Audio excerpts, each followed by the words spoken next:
صل وسلم وبارك عليه وعلى آله وأصحابه ومن تبعهم بإحسان إلى يوم الدين وبعد. In the Quran, Allah subhanahu wa ta'ala tells us about a business that never loses. You know, in the business, sometimes you make some money, sometimes you lose some money. But this business, you are always winning.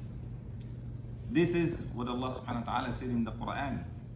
إن الذين يتلون كتاب الله وأقاموا الصلاة وأنفقوا مما رزقناهم سرا وعلانية يرجون تجارة لن تبور. Those who recite the book of Allah subhanahu wa ta'ala, يتلون كتاب الله وأقاموا الصلاة, they keep the salah, وأنفقوا مما رزقناهم, they spend from the money that we provide to them, سرا وعلانية, in secret and in public.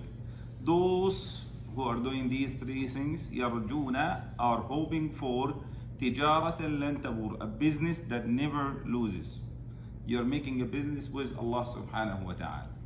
And when you sell something to Allah subhanahu wa ta'ala, 100% you guarantee to take your money. With the humans, you sell something and the person will tell you, I'll give you the price later, you're not so sure it's gonna give it to you or not. But when Allah subhanahu wa ta'ala promises you to give you the price for that or the reward for that, you are 100% positive that you're gonna take it. In the other ayah that's similar to that, إن الله اشترى من المؤمنين أنفسهم وأموالهم بأن لهم الجنة. Indeed, Allah subhanahu wa ta'ala bought from the believers their souls and their money, and in return He promised them to give them the price for that, the Jannah. Then Allah subhanahu wa ta'ala said in the following ayah, in the same ayah, وَمَنْ أَوْفَى بِعَهْدِهِ مِنَ اللَّهِ. Tell me who's the one who keeps his word more than Allah subhanahu wa ta'ala? Nobody. So this is the business that never loses. Why I'm saying that, why I'm quoting this ayat? Because again, I want to remind myself first, and I remind everybody from the brothers here, that reciting the Quran must be on daily basis. No day should go away from you without reciting Quran. You don't miss a day without reciting Quran. Out of the mercy of Allah subhanahu wa ta'ala, that He gives us the 5 daily prayers that we recite Quran in them. But that's not enough. The more you read Quran, the better you are, and the more closer you are to Allah subhanahu wa ta'ala. How come a day goes and you never open the book of Allah and see what Allah Azza wa Jalla wants from you? Because when we read the Quran, we know what Allah subhanahu wa ta'ala wants from us. When we read the Quran, we are having the blessing of reciting the words of Allah subhanahu wa ta'ala. The Prophet Muhammad says in the hadith that بكل حرف حسنة والحسنة بعشر أمثالها لا أقول ألف لا ميم حرف ولكن ألف حرف ولام حرف وميم حرف. He said every time you recite the Quran, you take for every single letter 1 hasana, and the hasana is going to be multiplied to 10 hasanat. And I'm not going to say, the Prophet said, I'm not going to say that alif lam mim is just 1 harf, 1 letter. No, alif is harf, and lam is harf, and mim is harf. Every single letter. So when you read a page from the Quran, that means you got thousands of hasanat from Allah subhanahu wa ta'ala. Why would we miss this big reward from Allah subhanahu wa ta'ala? You take the reward for the recitation of the Quran, and you take the reward for understanding and thinking about the meaning of the ayat of the Quran. The Prophet Muhammad sallallahu alaihi wasallam, when he was describing those who recite the Quran, he said that people are different types. You're gonna find someone who recites the Quran and he works according to the Quran. That's the highest, that's the top. That's a true believer. And he looks like a fruit that has good taste and good smell. See, that's the best. You can smell the good smell from far away, and when you come to eat it, it tastes good. That means that believer, he's good from inside and he's good from what? Outside.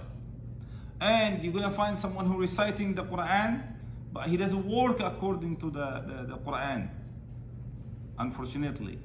Okay, so that is someone who's gonna find that the Prophet said he's similar to a fruit or a plant that smells good from far away, but when you eat it, it doesn't have any good taste. So we have a third type, the one who does not read the Quran and he does not do according to the Quran. That is someone, like a tree that has bad smell and bad taste at the same time. وَالْعِيَاذُ بِاللَّهِ تَبَارَكَ وَتَعَالَى. God forbid. So We should not do hajr of the Quran. Hajr is to desert the Quran, to leave the Quran alone, not to touch the Quran. Some people, unfortunately, they only open the Quran every Ramadan. Every Ramadan. And some people don't even do that in Ramadan. See, that's a big, big mistake when people stay disconnected from the Quran. In the Quran, Allah subhanahu wa ta'ala says that Rasulullah sallallahu alaihi wasallam was complaining to Allah about his own people, the people of Mecca, that they are not taking the Quran from him. He said, وَقَالَ الرَّسُولُ, the messenger said, Ya Rabbi, O my Lord, إِنَّ قَوْمِي, indeed my people, اتَّخَذُوا هَذَا الْقُرْآنَ مَهْجُورًا, they put this Quran on the side and they never come near to it. They never read it, they don't want to listen to it, they don't want to do what is in the Quran. It's talking about the disbelievers. And this ayah is not only a threat to the disbelievers, it's a threat also to the believers. Because if you are a believer and you're doing something similar to what they are doing, then you must know that you are on the wrong track. You're not right. There's something wrong with you. When you leave the Quran for a long time, you don't read it, you don't think about its meaning, you do not follow the Quran. How are you going to follow it if you don't read it in the first place? You see, the Quran is the message of Allah subhanahu wa ta'ala to us. It's a very valuable message. Imagine someone who got an important message from someone that he loves, and that person is overseas, for example, okay? And he got the message, and every time he kept the message closed. He never opened it, and every time he kept kissing the message and put it on the side. What you're going to say about that person? You're going to say he's crazy, right? This is what the Muslims do. Some Muslims have the Quran on their shelf. Every time they kiss it, and they put some perfume next to it, and they just leave it, never open it. Somebody, he has the message of Allah right next to him. And I say, oh, this is from Allah. I love Allah so much. I love His message, and he never opened the message to see what's inside. He lives his life ignorant and dies an ignorant. It doesn't make sense. Allah did not send the Quran, did not send this message for us to keep putting it in the shelf and kissing it, and that's it. People put the Quran inside their rooms just for decoration. Say, oh, this is the book of Allah, I put it next to my bed, okay? He puts the Quran in his car in front of him as a decoration, but he never opens it. What's the point? They make like big photographs of the ayat and put it there, and they never look at the ayah and read it, or the surah that he's hanging inside his house. You know, the Quran is not meant for that. The Quran came as a book of guidance to the humanity. So every one of us must have his own share of the Quran every day, no matter what makes you busy in this life. Take from your time 5 minutes, 10 minutes, 15 minutes. You don't have to make it at the same time. When I come to read the Quran, sometimes I read after Fajr when I'm going back home. I'm coming to the masjid, I read Quran. When I'm leaving back again, I read Quran. I use that time.